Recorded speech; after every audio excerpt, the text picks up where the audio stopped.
Good morning. How are you today? That is the social convention, isn't it? We always follow our good morning with a, how are you? How are you doing? And what is the answer that we expect to get?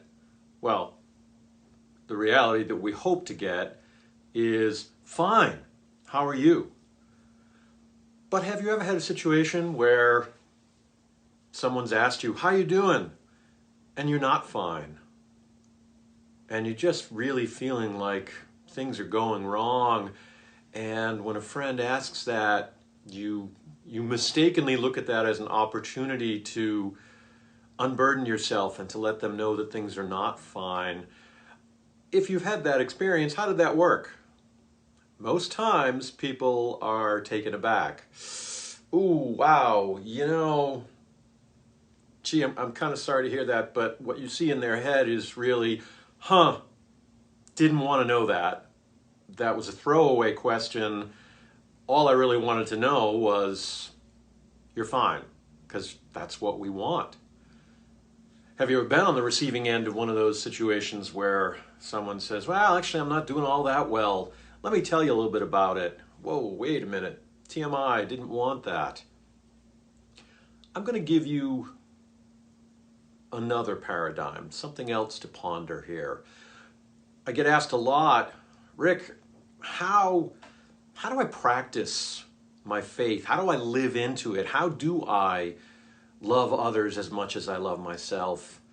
Let me give you a tip on everyday evangelism. Whoa, wait. Oh, I don't think I signed up for that, Rick. Yeah, actually you did. This is an easy one, though.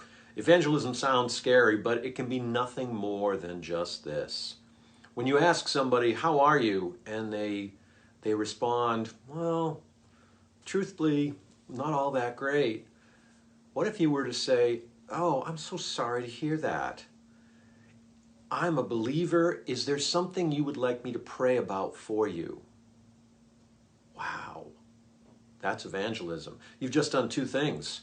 You've claimed your faith in front of another person, and you've offered intercessory prayer on their behalf. That's evangelism. That's sharing the good news. That's letting them know that you believe that God can help them with their problem. Now, it's up to them to decide, do they want to take you up on that offer or not? You will be surprised, however, how many times people will take you up on that.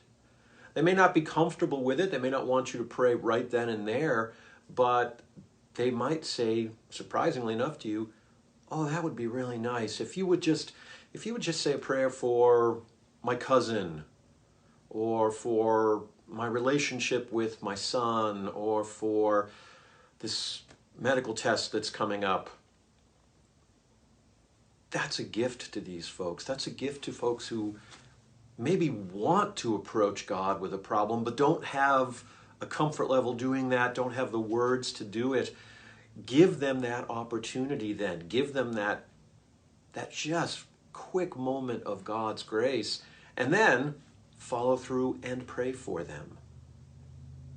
Because here's what else might happen as a result of that. That person now knows that you are someone who prays. And so you may find yourself weeks, months, even years from now getting a call from them or bumping into them and having them bring it up and say, I'm going through something right now. Would you remember such and such in your prayers for me? That would mean a great deal. Wow. Think about the evangelism you've created in just that one person. Think about what you have offered to them. They now know that you are a safe person with whom they can discuss spiritual matters. And if they ever find themselves wondering, I'd like to know a little bit more about Jesus, about the faith, about this mystical Holy Spirit thing, maybe I feel like I want to go to a church service, or I want to watch something online, or as the holidays start to come about, maybe I do feel called to attend a service around Easter. Who could I talk to about oh, wait a minute. I'll talk to my friend, the one who offered to pray for me that time. See what comes of one simple change in how you do that? It does indeed work for people. And now you're going to be concerned right now. I know, I can feel it. I can feel you thinking to yourself, but what if I make them uncomfortable? That's a risk. But it's a very small risk, and it's a very brief moment of discomfort.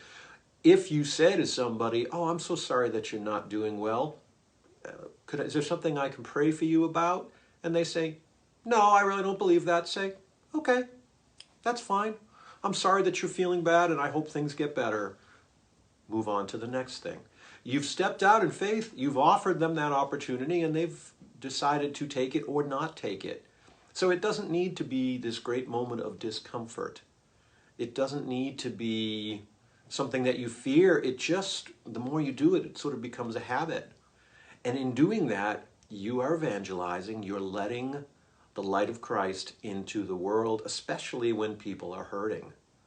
So my friends, think about that. Try this. Believe me, it works.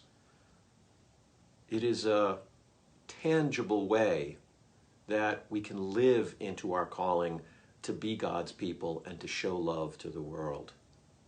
All right. So, sisters, brothers, as we close this morning, how are you doing?